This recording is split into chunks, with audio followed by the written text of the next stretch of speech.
thing recording? Oh yeah, there it is. Well, so as you can see here, this happened from the wind. I just stapled down this one in the center, but you can see the wind pretty well. Let me zoom in on that a little bit. You can see it. Took them out pretty good. I'm gonna get some rebarred J-hooks. They're about 16 inches long, galvanized, and some galvanized anodized wire, and run the wire across this way, like a giant plus sign or checkerboard sign, opposite you can see those green lines, I guess, on the opposite these green lines, because the green lines, you can use those as markers for your rows. But I saw somebody else using wire to stake down their weed barrier fabric.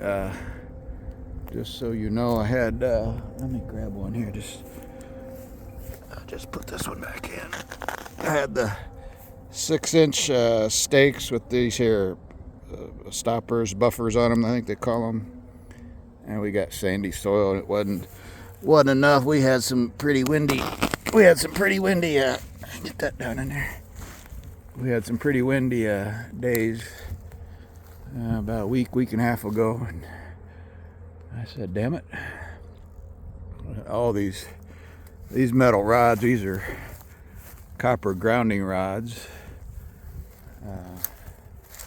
For those of you that follow electroculture, where it puts electricity, you can see here this dirt. This is I had a section of weed fabric here from last year, so it does a good job of getting the weeds and everything out. And then I got I think that's 3/4 inch piece of copper pipe. It's about 4 foot long. I probably got a good foot and a half in the ground. That's you can fill that with water, and you can look up cloud busting and cloud busting technology. Kind of similar to electroculture, but different. But you can fill that with water, and it'll supposedly take a cloud away. They suppressed that technology, the cloud busting technology. Well, you can still look it up. So these, what the hell are these? These are 8-foot copper rods. So I got a good 3 foot, I think, in the ground. They're about, I think they currently run a less than $26 at Lowe's. I looked recently at them. I got about 4 of those around the property. These white posts are just marks the territory of the garden. And that, well, there's another post there. You can't see it. That daggone honeysuckle's got it covered up there. You can't. It overgrew and took out that post. I mean, it's still there, but you can't see it. Well, if you can see those white stakes there, let me see if I can zoom in on this here. Those white stakes. That's the neighbor's property. Neighbor lady there. She's gonna be building she bought that piece of property from my neighbor. She's gonna be building herself a barn-dominium. She's a nurse, and my wife found out she's building a barn-dominium. She's like, ooh, I want to be friends with her, because we're thinking about building a barn-dominium. So anyways, well, you can kind of see the view. This is facing north, roughly north. That's due west there. Not a bad day out. Little breeze going here in southwest Michigan. Little poofy cotton ball clouds up in the sky. Beautiful Mother's Day. You know, just thought I'd give you an update on what's going on with the garden. So the weed fabric, it will make the soil warmer. So maybe you can plant a little bit earlier, you know, because you want your soil to be about 50 degrees roughly. We'll probably plant, I don't know, next week or two. We still been getting temperatures 38 and stuff at night, so I might hook up the garden hoses today. We shouldn't get any more hard frost. We're within the growing season. Everybody thinks pretty much blooming. That tree there is blooming. Oh, that's a daggone cottonwood. Look at that crap. Yeah. So anyway, let me just do a doop-de-doo around the trees there. Them big evergreens, they're just little bitty things. We got an old satellite dish over there by that, and yeah. So that's kind of, I just mess around a little bit. I'm not going to do too much. I'm just kind of walking around looking for the staples, seeing if I can kind of put them back in the weed fabric a little bit. But the 16-inch galvanized rebar J hooks, I'll maybe put a link to those and the wire. I'll show you that when I get to that point of putting it in. Maybe next week I'll probably order that. Just waiting for my paycheck to clear, and then we should be good to go. Got some wood in the barn. Thinking about building a chicken coop, or like to get me some guinea hens and just let the guinea hens free range. They can come in the chicken coop at night or whatever for protection. I'm not sure if they do that or not. They're kind of feral, I guess. But, you know, all the daggone ticks. I found a tick on my shirt collar in my bedroom. Oh, crap. Maybe it came off of my socks or something, you know, I had laying in my bedroom. And, you know, you gotta be careful. These damn ticks. You don't want to be allergic to that, Lone Star tick. You want to get permanently allergic to the red meat. That wouldn't be fun. There's one of the staples. And well, this one's a round top, but those, see, it's only got one prong, the round top, and this buffer here. And I'll just stick this in the ground here. Oh, there's another one that's got the daggone. There's another one's got the daggone. Both of them. But yeah, you don't want to get allergic to the red meat. You can, excuse me. You can look up the cultures that, there's another one, the round top. Look up the cultures that, well, they either couldn't afford it or weren't allowed to have meat. Going back to the Middle Ages and the Latin American cultures. That's why they didn't grow very tall. They didn't have any red meat. Red meat's important for your growth and your brain function and your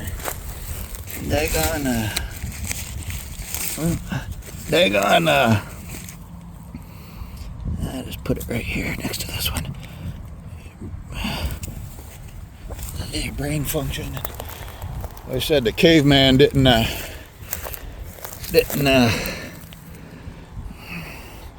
develop much brain function until he started eating red meat, you know. I'll just put this one here with this one just to keep them together. So the caveman didn't develop much brain function until he had some red meat getting into his system. So, and red meat's the best source of your vitamins, minerals, and amino acids. Your body just absorbs it better. I know there are going to be vegetarians out there, beans and whatever.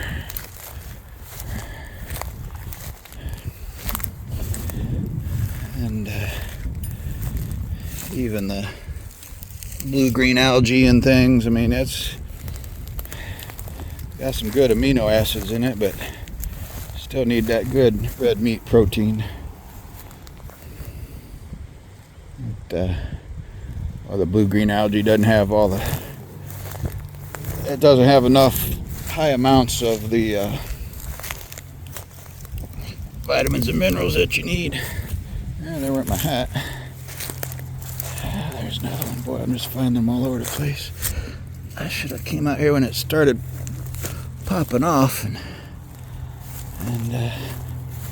could have saved myself a lot of work. But yeah, the Army did some tests. United States Army did some tests with the blue-green algae. It didn't have enough nutrients in it. And you look at all the cultures that live a long time, they have high mineral content in their water. You can refer to see, I just got those there. Get that. Just put them there till I get my wire and J hooks in. But yeah, all the cultures that live a long time, I go get my hat. They have high mineral content. I'll refer you to the audio Dead Doctors Don't Lie. You can find that on YouTube. Dr. Joe Wallach, I think his name. He's got some products. It's that company, Longevity. I think it's listed on the stock market even. But yeah, all those cultures live a long time. They got high mineral content in their water. And a lot of them, they irrigate their crops with the same water. And guess what? They don't have all the diseases that we do in the Western world. No heart disease, no cancer, no stroke, no poor eyesight, no drug or alcohol addiction, no diabetes, none of it. But they tell you we need man-made chemicals to be healthy, right? Well, that's not working out too good. Seeing how we're the most medicated population in the history of the world, and we're the sickest. Gee, I wonder. Kind of a, what do you call it, a self-fulfilling prophecy there. We're gonna give you some medicine that has side effects, and then you're gonna have to get some more medicine from us. We're gonna give you this vaccine, gonna make you sick, then you're gonna have to get some more medicine from us. Yeah, no thanks. I think I'll pass. But anyway, this is my beautiful disaster I'm working on. So look up electroculture, cloud busting, and what was the other one? Oh, Dead Doctors Don't Lie audio. You can find that on YouTube.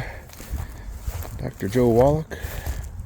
That's good, and it's interesting and educational and funny, and you know, just all kinds of good stuff. Yeah, so that's that. So I'm working on. I'm just gonna go for a walk and walk around the garden a little bit, see if I find some more staples, and kind of get them gathered up and organized and whatever. So we'll see. Anyway, I'm gonna sign out of here. I don't know how long this video is anyway. Ooh, 14 minutes. All right, well, another beautiful day. Oh, there they are making some clouds. There's a probably one there too. Give us a little break on the chemtrails today. Well, you can see a couple big ones down there south, and then that one there a little bit. You know, we gotta block out the sun, right? So crops don't grow, right? We're the breadbasket here in the Midwest. There goes a jet way up there. And that's something that gets me too, right? The carbon sequestration, they call it, right?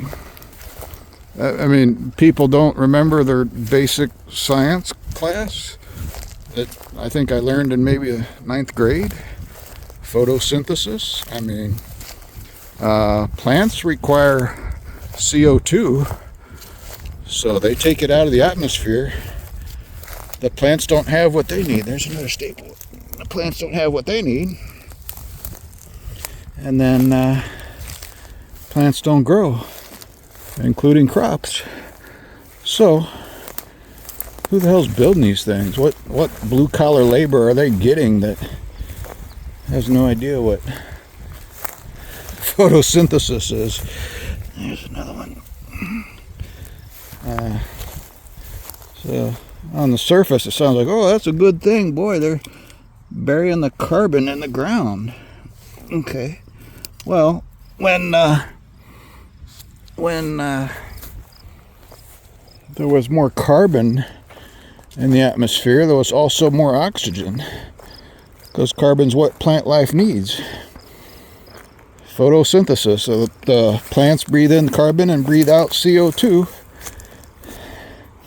So it's the equivalent of them blocking out the sun with the chemtrails, right? Same concept, just a different method of going about it. And well, you know, they're just trying to kill us all, either by vaccines or oh, there's one. Vaccines or I don't know, they're targeting the farmers. So I'm gonna try and do what I can. And I'm encouraging people to have a garden. Oh, wife's calling me, gotta go.